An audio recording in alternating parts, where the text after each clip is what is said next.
Salut chers amis en Jésus-Christ, bienvenue à notre partage du jour.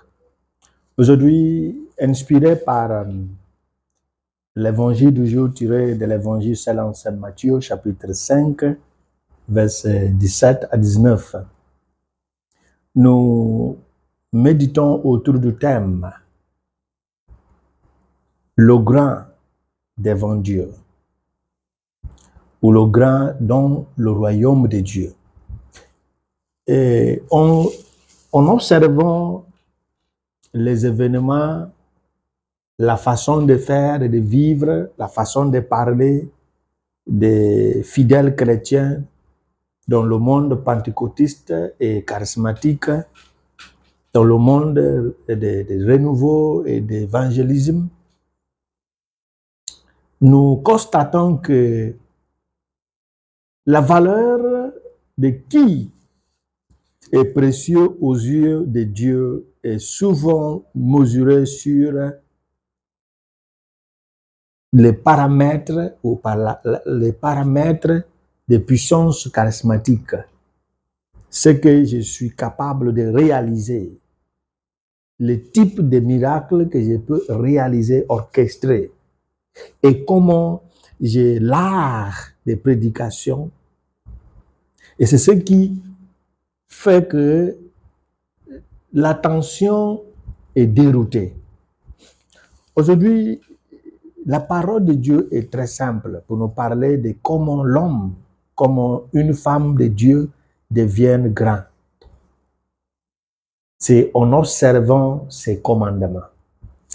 Si nos pénitences, nos prières, nos partages ne nous rapprochent pas à Dieu, de sorte que nous commencions à mettre en pratique sa parole et de nous laisser transformer par cette parole, nous pouvons tout faire. Nous pouvons tout faire sans faire ce que nous devons faire.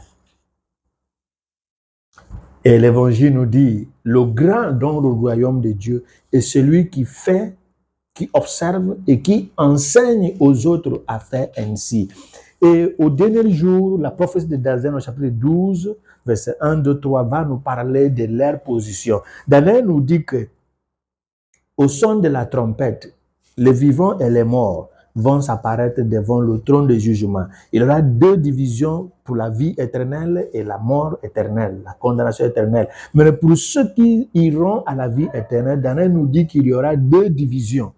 La deuxième partie, ce seront ceux et celles qui ont appris aux autres à faire la volonté de Dieu, qui ont introduit d'autres dans la justice. Et Daniel nous dit qu'ils vont briller comme l'étoile du matin. Si vous voulez être grand dans le royaume, aux yeux de Dieu, demandez si vous arrivez à appliquer la parole de Dieu. Ses commandements, ses décrets. Il ne s'agit pas de bien prier. Il ne s'agit pas de bien parler en langue. Il ne s'agit pas de bien donner la prédication. Il s'agit de respecter, de vivre dans la sainteté. Et c'est pourquoi cette période du carême nous est donnée pour une relecture, pour voir, je vais vers qui? J'ai fait tant d'années en tant que chrétien baptisé. Est-ce que je vis selon la parole de celui qui m'a séduit ou bien je vis selon mes propres attentes? C'est ainsi faisant que nous devenons grands et grandes dans le royaume et aux yeux de celui qui voit tout. C'est très simple, mais c'est exigeant. On fait, on apprend aux autres à faire. C'est ce qui nous rend grands. Et c'est pourquoi les évangélisateurs, les évangélistes qui vivent par leur parole et qui parlent par leur vécu deviennent des modèles, deviennent des icônes, deviennent les gourous, deviennent les exemples. Et c'est pourquoi aujourd'hui, marquons une petite pause pour nous poser la question principale et essentielle. D'où vient ma grandeur? du fait que je parle en langue, du fait que je prie, du fait que je guéris les malades, du fait que je chasse les démons, du fait que je suis un bon prédicateur, d'où vient ma grandeur? Et si la grandeur ne vient pas par la mise en application de la parole de Dieu, commençons maintenant parce que le jour de mercredi de cendre, la deuxième lecture nous dit que c'est le moment favorable. C'est le moment propice pour se remettre à jour. C'est le moment de se mettre à jour. Demandons au Christ cette grâce de pouvoir faire cette lecture et de nous remettre à jour pour ne pas gaspiller notre temps. Parce qu'il faut comprendre que la course pour la vie éternelle n'a pas de sens dans une concurrence.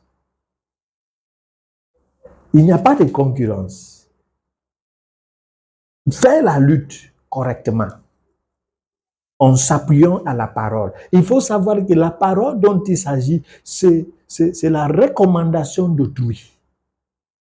Et pour faire face à cette recommandation, il faut comprendre les exigences de celui qui t'a instruit de faire ainsi. Donc, ce n'est pas de lui faire plaisir à ma manière, mais pour comprendre qu'est-ce qu'il attend de nous. C'est à travers la lecture de sa parole que l'Église nous donne chaque jour à la messe, que l'Église nous donne chaque jour à travers ses offices de lecture, à travers l'office du matin, à travers les célébrations eucharistiques et autres, à travers les assemblées de prière et de lecture biblique. Alors, personne ne dira qu'il n'a pas la main sur cette parole. Ce qui nous reste, c'est la mise en application pour que nous puissions nous dire vraiment que je suis grand aux yeux du Seigneur. D'où vient ma grandeur? D'où vient ma grandeur? D'où vient votre grandeur?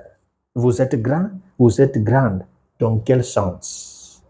Que le Seigneur nous bénisse, le Père, le Fils et le Saint-Esprit. Amen.